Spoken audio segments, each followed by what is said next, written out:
The opinions, viewpoints, and beliefs presented on this program do not necessarily reflect those of the management, the affiliates and broadcast partners, or the sponsors. Listener discretion is advised. Scarefest Radio, the radio you can see.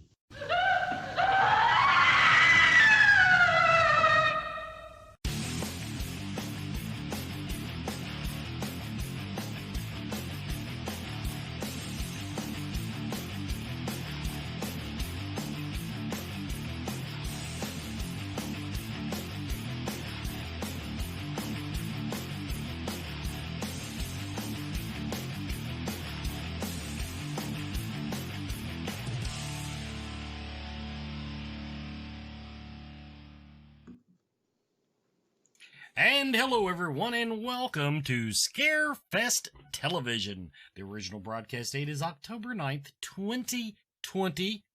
And my guest tonight is someone that most of us that are any way associated with the Scarefest knows well. And go ahead and flip him over on here. Welcome, Mr. Scott Kindred. Now, I want to apologize to you first. Scott has been in the wings. I guess you should call. I'm gonna call you low-hanging fruit, Scott. He's offered to come on the show, probably for the last 2 years, and I never had a good excuse to do a cosplay episode. And then this year, I was wanting to do something completely different for Halloween, since Scarefest went down the tubes due to COVID-19 restrictions and the total lack of a convention center in Lexington, Kentucky. So I said, this is a perfect time to get him on.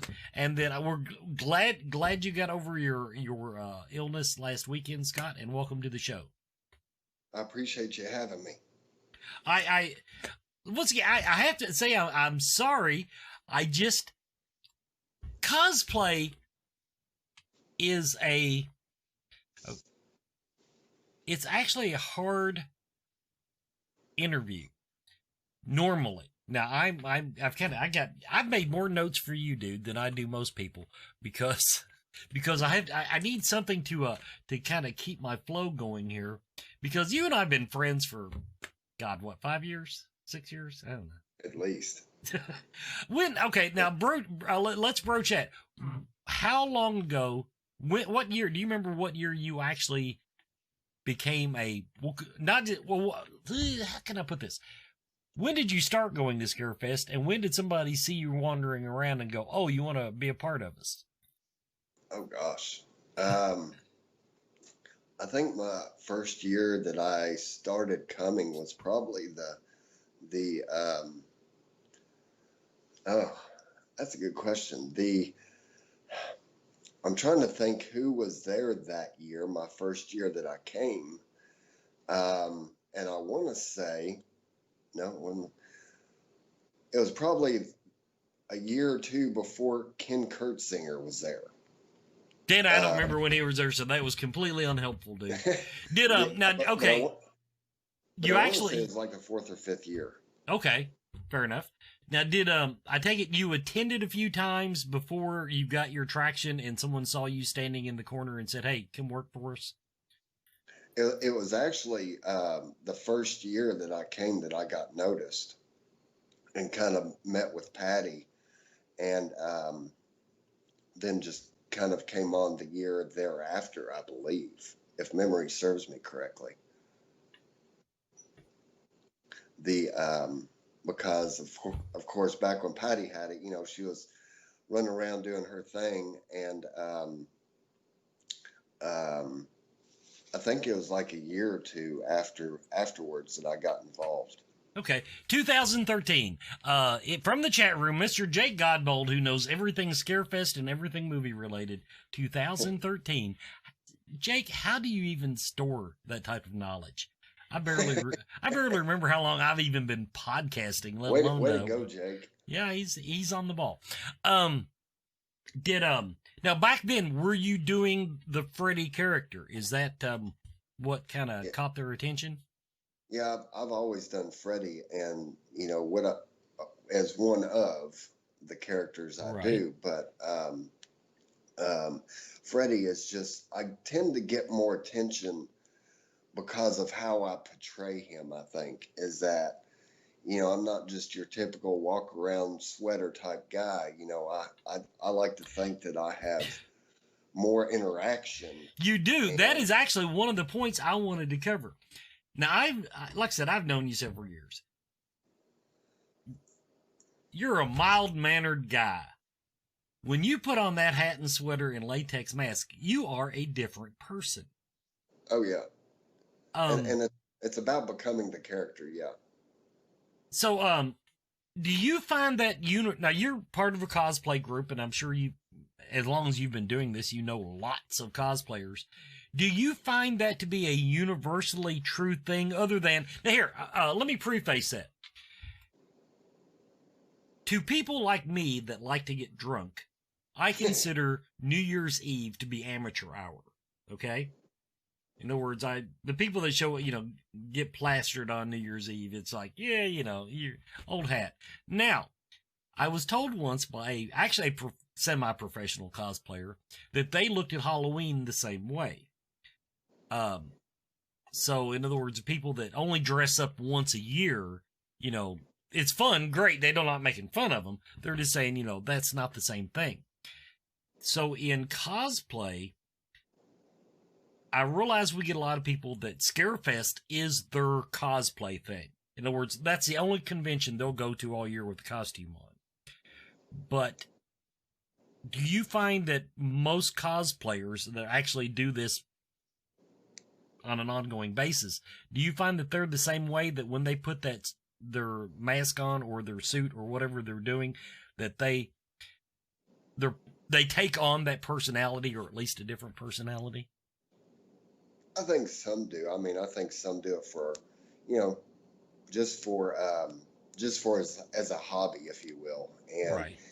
It's, and everybody interacts a little differently. I think it's all kind of an art, if you will, or a creative side of someone, of how they can portray that character that they're portraying, and their image of how that character comes out.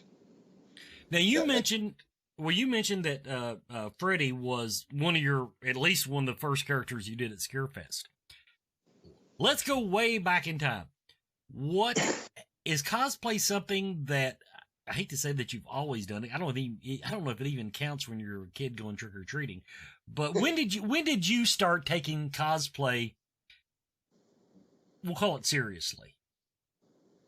I've always kind of taken Freddy seriously when I get him all dudsed up, but because I got my first Freddy get up when I was,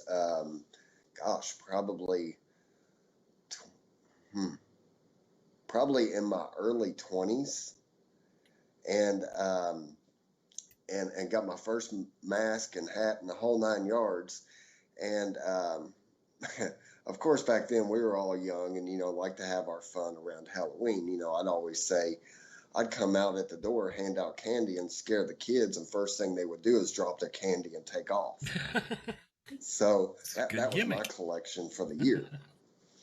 So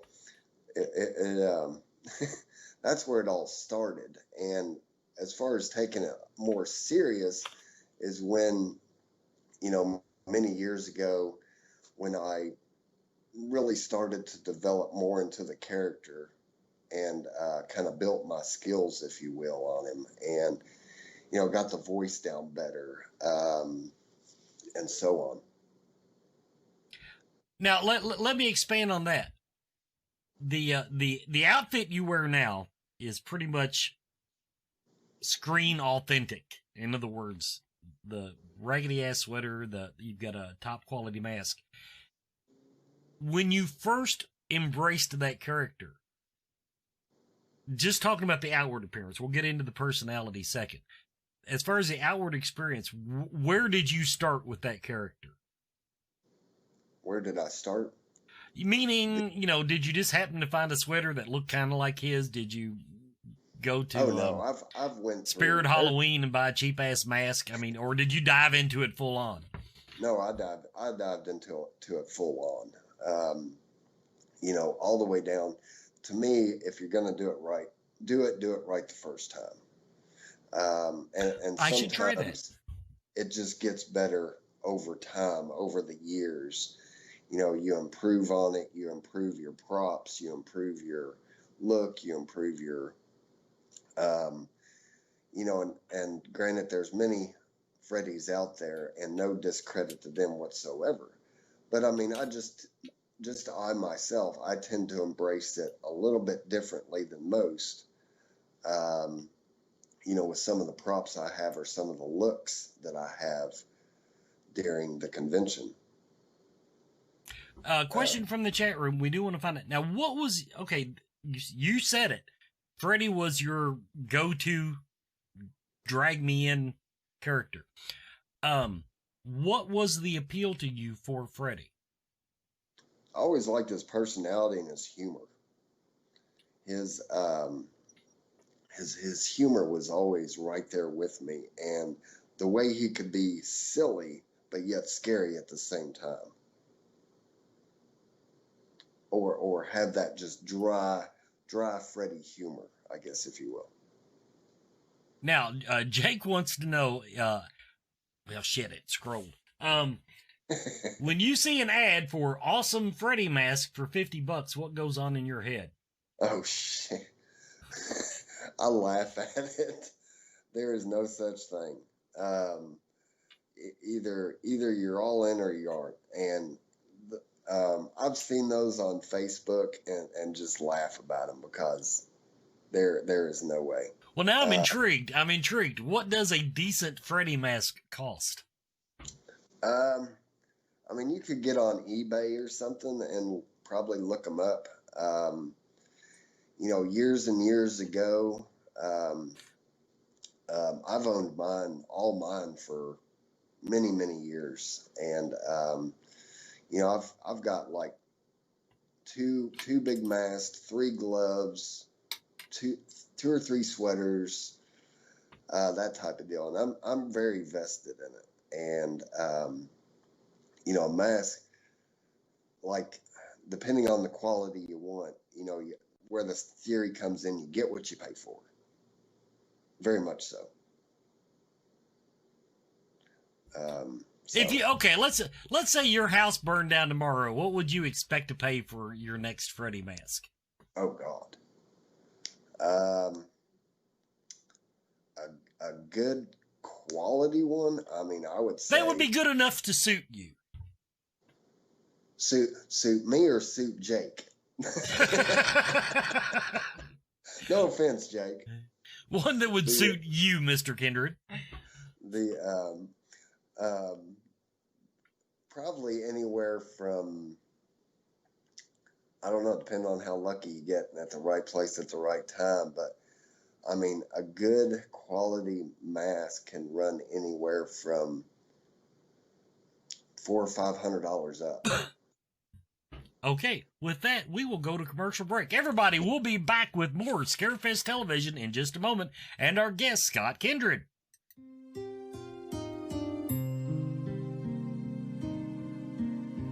Mama Ruby offers fun vendor-based events that focus primarily on the metaphysical and spiritual aspects of our lives. Well, 2020 didn't go as planned, to say the least. Since Mama Ruby's can't bring the vendors to you in person, they still encourage you to support them online.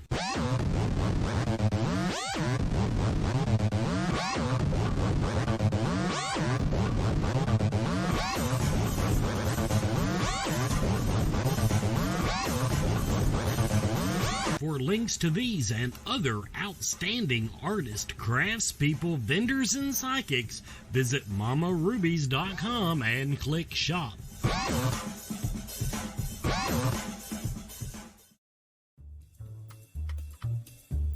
Hey, Scarefest family, maybe? Let's try that instead of fans again. I'm Joe Lewis of Bonehead Weekly, here once again to give you a review. Now, if you're of a certain age, 106, like me, I remember seeing Creepshow as a kid, sneaking and watching it probably on cable or something, about 5 or 6 years old. Basically a play on EC Comics, which was Tales from the Crypt. I loved Creepshow as a child. I still love Creepshow. Actually, if you're in my house, 3 feet that way, I've got an original one-sheet Creepshow poster with Bernie Wrightson, who did the original artwork. It's one of the most beautiful posters I own. George Romero signed it. Bernie signed it. He's passed on. George is now passed on.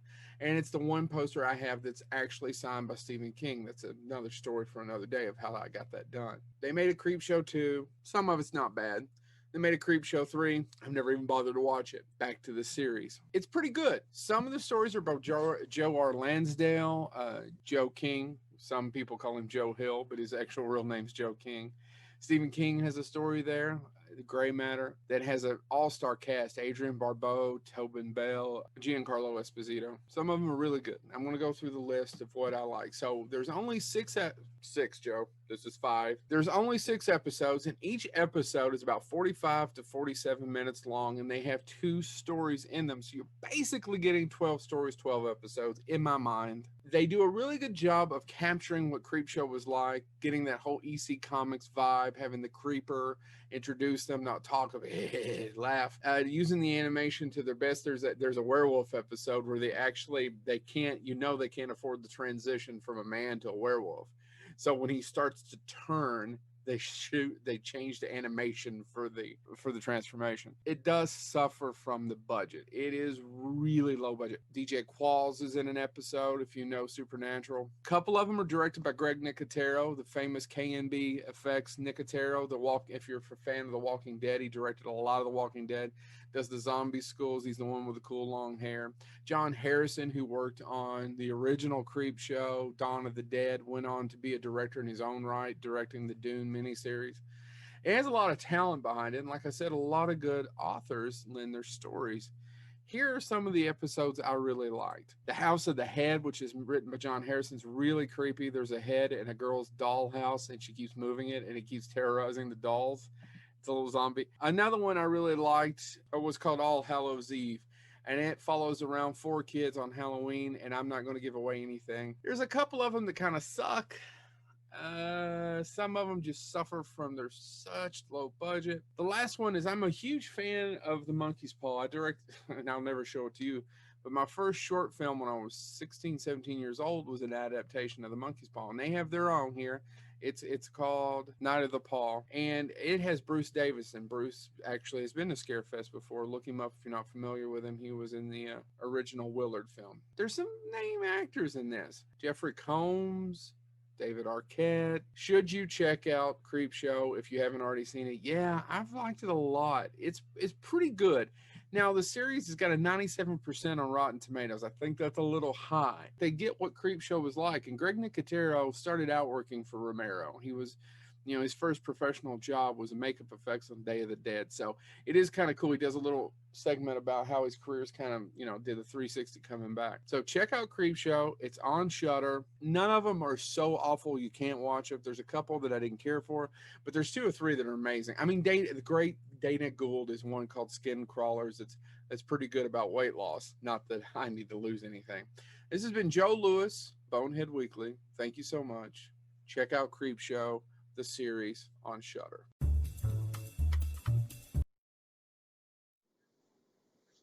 And welcome back, everybody, to Scarefest Television. First of all, I want to point out that in the Facebook chat room, Jake Godbold has called out Joe. Apparently, there was a factual error regarding Creepshow 3. I do not know what's going on, but I just love throwing that kind of shit out. I want to give everybody a quick reminder. Wicked World Scaregrounds, tooscary.com, or wickedworldscaregrounds.com. Going on now, popular word on the street, as they say, is if you're going to not buy your tickets ahead of time, you better get there about 3 hours early.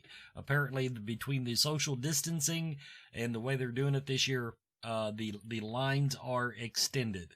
But you can get your tickets online, and that we'll see how.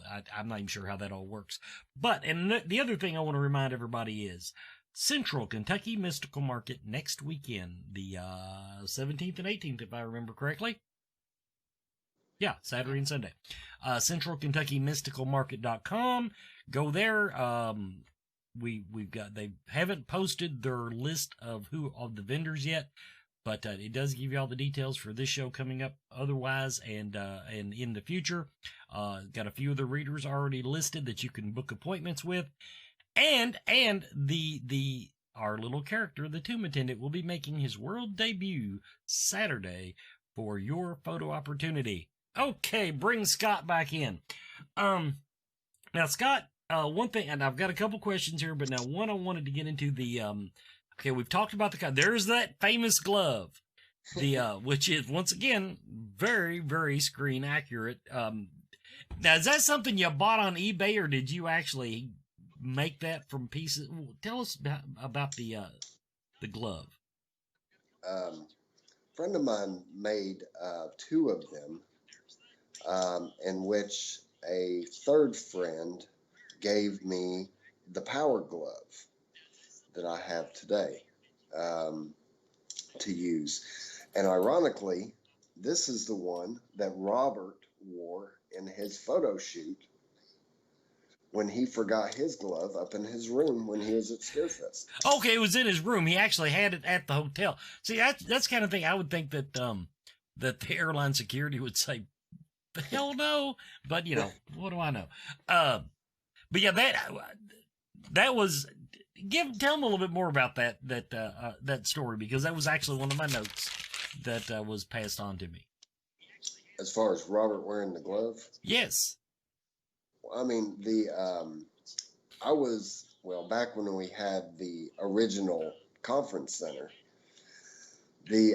Robert was, I want to say it was like Saturday or Sunday, but anyway, I was across the hall doing pictures in that little corner right there right as soon as you go in. And Adam comes out, hollering at me, Scott, I need your glove. Robert forgot his. And I looked at him, I was like, you gotta be kidding. I mean, you're yanking my chain. And he goes, no, I really need your glove. And Robert needs one.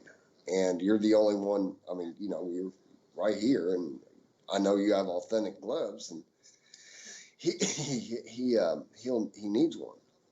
So I told him, I said, okay, as long as I could get a picture with him, deal. And so many people have asked me why I didn't get him to sign it. Well, for one, this is one of my favorite gloves. Yeah. And a picture lasts forever.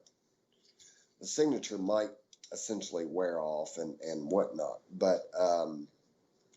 But in the picture I had gotten with Robert, he was actually wearing this glove in the picture that I got with him.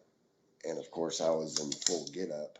But yeah, that was just, and he actually told me, he goes, man, that's a great glove. He goes, the weight is perfect. And he patted me on the back, and that was the end of it. That's good enough for me. Now, okay, going back to your history as a cosplayer. Okay, you jumped into it with both feet. How long did it take for you personally, though? You said you were attracted to that character in particular because of the personality. How long did it take for that personality to take over once you got into costume? Oh, just minutes. And just kind of having fun with the crowds, as I would kind of just interact with the vendors. I would interact with the, guests. I would, just always have myself or a prop in hand to always interact with that or interact with the public, the guests that were attending the con, with the prop. So. Now, perfect follow-up for that, because it came from the chat room. The reactions you get from people, do any of them stand out in your mind? Do you have a favorite time that, somebody pissed down their leg or whatever? I had a guy one time, and I wasn't consciously doing it, but I think I was kind of freaking out his younger child, and they were like, "Can you stop following us, please?" And I was like, needless to say, I made right turn, Clyde, so to speak, for those that remember that line from a movie. But I just went the other way. But there's more good memories that I've had than bad, because this can be a good memory. In other words, has anyone? My favorite thing about the Scarefest. Now, I love the cosplay, but seeing how, first of all, how some of the kids, the extent that between them and what their parents put them through to costume them up, just absolutely amazes me. But watching the kids, I got to enjoy GalaxyCon last year more. In other words, I got to watch it a lot better than I do Scarefest. And I was dressed up as Bad Santa, and watching the kids react to me just absolutely blew me away, despite whatever else happened. So, how do children, in particular, at Scarefest? But I tell you what, we'll segue over into your cosplay for a cause stuff. You all do a lot of stuff with kids on that. Do the kids embrace Freddy? Are they reticent about, how does that work? Well, you're not Supergirl. No.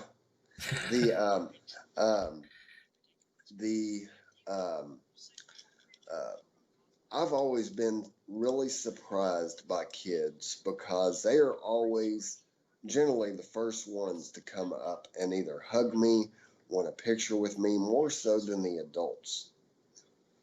And when they say that kids have no fear, little younger ones, little bitties or something, they aren't kidding. I mean, I've had little bitties come running up to me and either trying to check me out or just want a picture with me, and it just never fails to amaze me.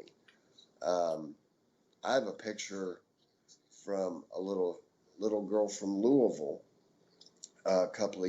several years ago, that just has never left my memory, to where her parents came in from Louisville, and she was looking for me the whole time. She was dressed as Freddy. You probably have seen the picture. But she was dressed as Freddy and was looking for me. And just as they were leaving, they caught me coming out. And the only reason I know this story is because my sister that lives up in Louisville, were friends with them. And they came down to get a picture with an authentic looking Freddy for her daughter. How does a small child become a Freddy fan? I have no idea. I still have that picture today, though. I mean, I never will forget that story. It was just one of those that, you always have those stories that just kind of, just think, wow, and an appreciation for what you do like that. I know I've seen people on Facebook in particular, but even Joe Lewis, big movie guy, was wondering if it was too early to introduce his child to what I'll call softcore horror. In other words, not Nightmare on Elm Street. Many years ago, I even got full get up and walked into a Halloween store just for, a good chuckle, and see what kind of reaction I got. Yeah, it's always priceless when I do that. I was gonna say, yeah, but I would just figure somebody would walk up and say, "Hey, now which aisle's that costume in?" A friend of mine dared me once to walk into Walmart and take a picture with a gallon of milk in full get up. See, that sounds easy. I told him I didn't want to be arrested, but the reason they said a gallon of milk is the only thing I can come up with is that, of course, a gallon of milk is all the way at the far end of the store. Very true, very true. Now, I want to touch on, this is not your only character. This is the one you're known for. This is the one that Scarefest has made you the official Freddy. But now you mentioned, how many characters do you keep in your clip? Well, I've got the nun. Right. Now that you just debuted that one like a year or two ago, didn't you? That was fairly, of course, the movie, it's not that old. Right. Not as popular as Freddy, of course, but the still a ironic horror. That's because it doesn't take a $500 fucking mask to do it, dude. Yeah. The that one was custom painted for me.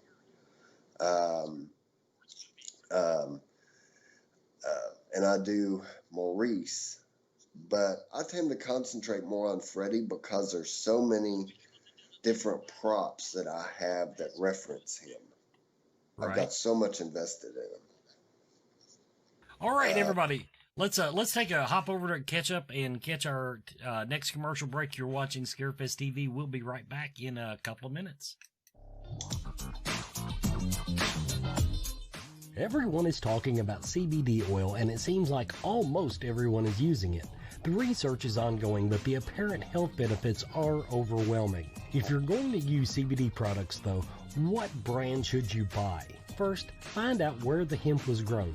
Imports are flooding the market. How potent is it? Look for a brand that plainly states its concentration on the label. And look for full spectrum CBD. This means the oil contains CBD and all the other cannabinoids, terpenes, and nutrients that are found in the entire cannabis plant. Look for Blue Leaf CBD oil. Blue Leaf Naturals is a Kentucky proud company. They use only Kentucky-grown hemp, supporting Kentucky farmers and businesses. Visit their website at blueleafcbd.com now and use the code SMILE at checkout for free shipping. Horror. Movie. Fans. 4. Life.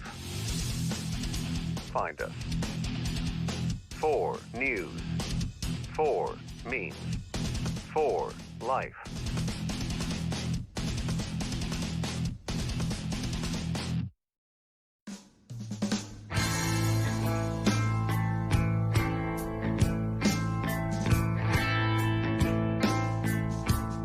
Not all distinctions are a good thing, like being the 10th woman in the United States to be executed. But this week, back in 2002, serial killer Aileen Warenos made that distinction. In the span of 12 short months, Aileen, who was working as a prostitute, took the lives of 7 men who had bought her services, but she claimed each murder was in self-defense. After her apprehension, Warenos was convicted on 6 murder charges and given 6 death sentences. Aileen's story quickly became national news and caught the attention of film director Patty Jenkins, who turned Aileen's story into the 2003 award-winning film Monster. Charlize Theron played Aileen, and her performance won her an Oscar and further cemented her and Aileen's place in history.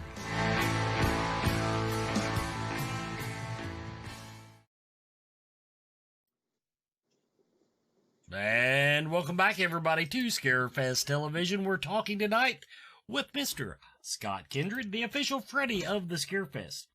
Now, little more personal note. What is Scott Kindred, aka Freddy? How have you handled lockdown? About as well as we all have. I've taken up a few hobbies to try to pass the time, and to just kind of keep some kind of mental status to me. But I took up trying to learn the bass guitar. They always say music is the best way to just kind of relax you out. But it isn't going too well. So. Well, don't lose your dream of learning to play the bass guitar, because there is always a band out there that needs someone to help load the van. Now, so have you? Okay, I got to give you credit. So I've absolutely done nothing productive with my time. What does Scott Kindred binge watch? Honestly, I don't watch a lot of TV. You know, I'm you know, always working on something somewhere, or trying to fill my time other ways. But, you know, I've been watching, what did I watch the other night? Oh, I watched The Boy, the horror movie, The Boy. The Boy. I am not familiar with that one. You ought to watch that one. It's a pretty interesting movie. Like Wrong Turn, even though that's an older one, love that movie. And sometimes I will just reflect on some of the Nightmare on Elm Street series, just to how to develop what I do, and you know, or either potentially add another prop to my, you know, what I already have. You know, I actually have, honestly, more props than I do costumes sometimes. Well, I mean, a little imagination goes a long way. The now, other than I'm going to assume that Friday the 13th is like your favorite horror movie of all time. Am I wrong? Or, I'm sorry, no. Nightmare on Elm Street. Why did I do that? Nightmare on Elm Street, yeah. Nightmare on Elm Street. My favorites. And I like each one of them for different parts in them, just like I guess anybody does when it comes to so many sequels like they had. But I really hope that they, you know, bring Robert back for one more, of course, and he's mentioned that he would potentially do it one more, or you know, have a better remake than what they had. Well, that was my next question. What did you think of the remake? Oh God, that was atrocious. That was a train wreck. That was a nightmare, all of a different sort. Now, another thing I want to touch on. Now, of course, now you're part of a cosplay group that tell them about the cosplay group, the charity group that you're a part of. Well, ironically, I'm actually not a member of that group. I've always kind of been a independent. You know, they will ask me to kind of, they've asked me before if I could come out and potentially join them from time to time, but, you know, I'm not a member per se of them. You know, I've always kind of done my own thing, and you know, there's how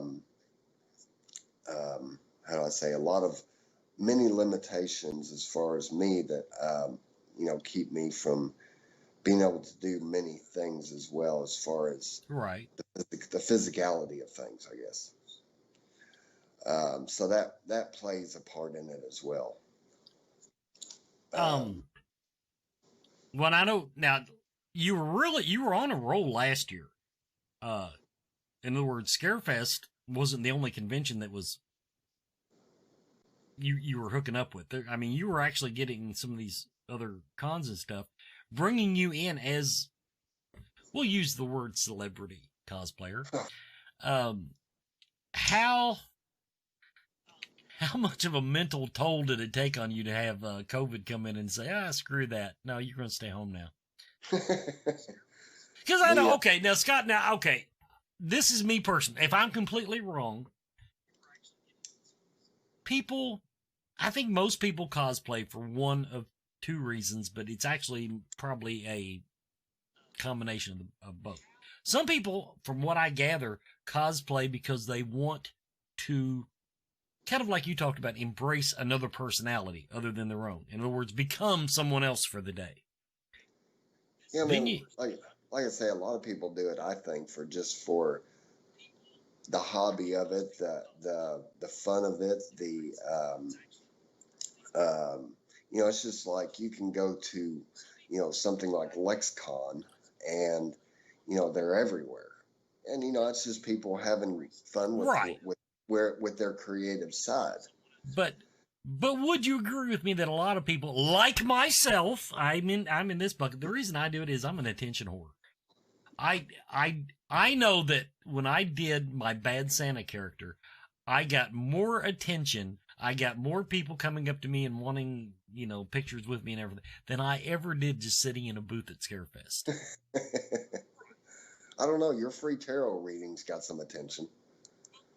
You would, okay, granted. But in other words, I have to do something to, once again, the only reason I do them is because I am, in fact, an attention whore.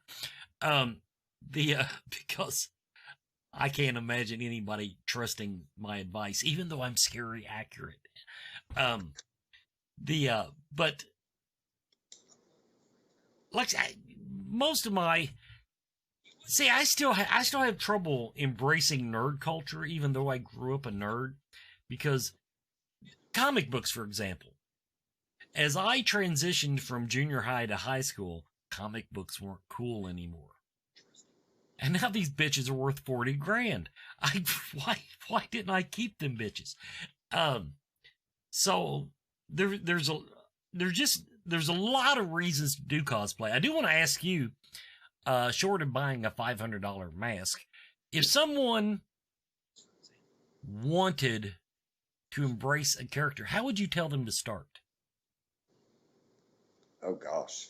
Embrace any character or Freddy? Well, I'm going to make the assumption that your typical cosplayer, if they're serious, but now some people like me, now I'd be happy to just do a different character every year, just like it's Halloween. For the next 12 months, I'm trying to come up with like 12 different characters that I can do without straining my Achilles tendons or whatever. I do tend to think, though, the more characters you do, this is just my personal thought, but the more characters you do, is that the more you tend to lose the character, your main character that you initially portray. See, I don't have to worry about that, though, because I'm making this shit up as I go along. In other words, I don't have to worry about somebody comparing me. I guess, arguably the Crypt Keeper, but even my tomb attendant, other than the name, has absolutely freaking nothing to do with the Crypt Keeper. To me, it's not about how many you do, but it's how well you portray the one you get recognized with. And apparently, it's worked out pretty well for me. Oh, obviously. Yeah, obviously, dude. But, so would your advice be to find a character and just absolutely drill in on it and mimic that character, or do you just do like me and see what sticks? Say it again now. I said, or do like me and just throw everything against the wall and see if anything sticks. Yeah. I don't know. Your Bad Santa was pretty dead on. That was great. See, but I didn't do anything. I put on a lousy $10 costume, probably $5 if you found one used, and was an asshole all day. See, but that's how easy it can be. For me, yeah, but yeah, and it's all about body size and how well someone can portray that character, I guess, for lack of a better word. True. And kind of fill those shoes, if you will. Because as much as me and you have been around, I think that I'm sure you've seen several Freddys, including the one you tagged me in many, many years ago of the Freddy that had the thing on his head. I'm trying to remember which Freddy that was from I can't remember that cartoon. Oh yeah, that was in the chat room, the Freddy imitation character that actually has claws on both hands. Yeah, right. What is the cartoon and what is the name of the character? I am sure someone will come up with that. But I mean, you know, and I'm sure in as many cons as you've been to, you've seen several Freddys as well. But, you know, do they portray it like I do? You know, No, but for the record, I tend to. Okay, now here's my dirty old man confession. My favorite, actually, it's not just Freddy, but I've seen Freddy done really, really good. But I've seen a lot of ladies do the Freddy character as slutty Freddy or sexy Freddy or whatever. I have to admit, if you give me a choice between locked in a room with you and your Freddy character or one of them, I'm going with them every damn time, dude. You aren't talking when what's a jigger and his angels were there with him, are you? Corey Feldman. Oh no. I'm just. I won't elaborate on that, but you probably know what I'm saying. No, I'm just talking in general. Okay, and the answer to the question is Scary Terry from Rick and Morty. Scary Terry from Rick and Morty. Okay, everybody. Scott, thank you so much for coming on tonight. We're going to take our final commercial break. We got a couple segments to show you. I'll be back at the very end of the show to give you some reminders. But, dude, I hope you can get out of the house soon and get back to doing what you love. I try to as much as I can try to anyway. I have a love for it, and you know, including on the black carpet when I do the tucks. Oh yeah. That was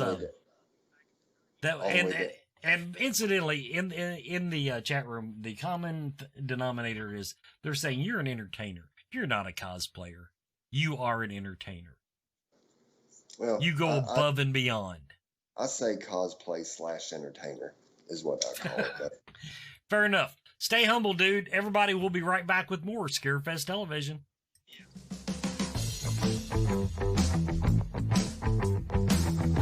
Spirit Mechanics is here to help. Their background includes many different specialties across the metaphysical spectrum, including alchemy, shamanism, Celtic witchcraft, angelic magic, astral travel, and more. With over 30 years combined experience in the group, you can be confident in their ability to help. If there is a question you have that you cannot answer, they will do their best to assist you. Metaphysics can be intimidating, confusing, and unfortunately, abused. Spirit Mechanics takes pride in being selfless in the pursuit of helping others, being humble and honest with their clients about their questions, and lastly, maintaining a professional and personable atmosphere. They want you to feel as you are coming to a close friend, and they will do everything in their power to make you comfortable and safe.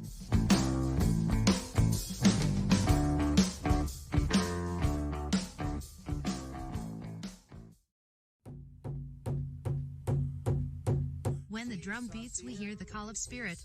Join Coyote Chris Sutton and Charla Hardin as they discuss the different spiritual paths with those who walk them. Monthly on ScarefestRadio.com. Watch the Scarefest Facebook page for updates. Wicked World presents Wicked Words with Sarah.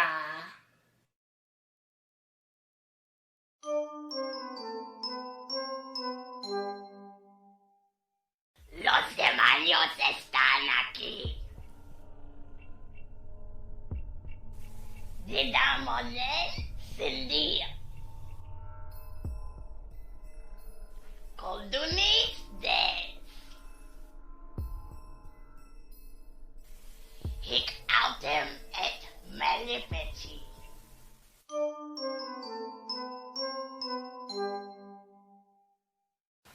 Nunca te vas. Du gehst nie weg. Tu ne pas jamais. Tu no reliquent.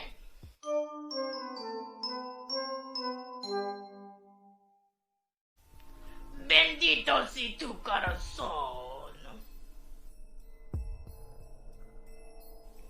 Signen si her earth. Venise vot cœur. Benedicat cartoon. Well, kiddos, Study time's over.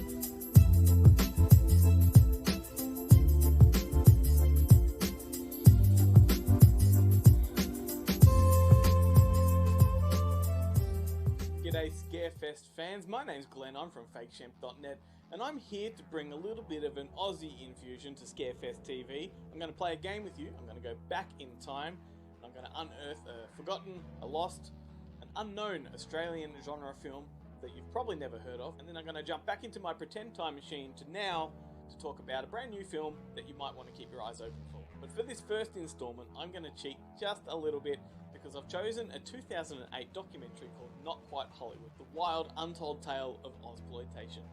Now the reason I've chosen this one is because it's an encyclopedia of classic Aussie genre films. A lot of the films I'm going to be talking about through this series will be featured in this doco, and if you love all that's weird and wonderful about horror and genre and exploitation, this is a film for you. One thing that we need in the Australian film industry to make a bankable film, you need a bankable talent. And so we attract all kinds of Hollywood stars, A-listers, TV stars, people from Europe. Big names come here to make these films. But in the 70s and the 80s in particular, when these Ozploitation films flourished, they had no idea what they were getting themselves into. The working conditions were terrible. It was the true definition of exploitation. And these people that were used to trailers with, professional fluffers and all the luxuries, were suddenly finding themselves in, dusty trailers with no assistant, no catering, no safety regulations, and they were contracted to it. So this documentary goes back and looks at films, some that you may know, like Mad Max, but then a whole lot of other ones like Stone, Stunt Rock, Turkey Shoot, Dead End Drive-In, Patrick, The Long Weekend, all the stuff that you're seeing on the screen right now. How could I forget Razorback? One of the best! But rather than go into detail, this is definitely one that you want to discover yourself. The doco features people like Quentin Tarantino, who actually coined the term Ozploitation himself, Jamie Lee Curtis, Stacey Keach, George Lazenby, Steve Railsback, George Miller, Dennis Hopper, and a whole bunch of others. Before I move on, I've got to say that Mark Hartley, the guy that made this documentary, he's made two more. It's kind of like a quasi-trilogy, if you will. The second one was called Machete Maidens Unleashed, which told the story of the American exploitation market heading to the Philippines and exploiting them. And then the other one was Electric Boogaloo, which told the story of Cannon Films and the way they exploited people. I guess Mark loves exploitation, and don't we all? So now I'm just going to jump in my time machine and head back to 2019. And now I want to talk about a movie called Blood Vessel. This one premiered recently at Monster Fest here in Australia. Monster Fest, not a sponsor. And it's directed by a guy called Justin Dix. Now, if you know that name, Justin Dix, that means you are a real die-hard horror fan. He's a guy that runs a company called Wicked of Oz, and they do all kinds of prosthetics and special effects for movies like Star Wars Episode 2 and 3, Charlotte's Web, Red Hill, Storm Warning, The Loved Ones, Gates of Hell, and a whole lot of others. He made a feature film several years ago called Crawl Space, so this one is his sophomore film, and it is packed to the brim with atmosphere. I absolutely love this one. Blood Vessel kind of cashes in on that whole Nazi subgenre that, everyone seems to be doing these days. Only this film doesn't actually have Nazis.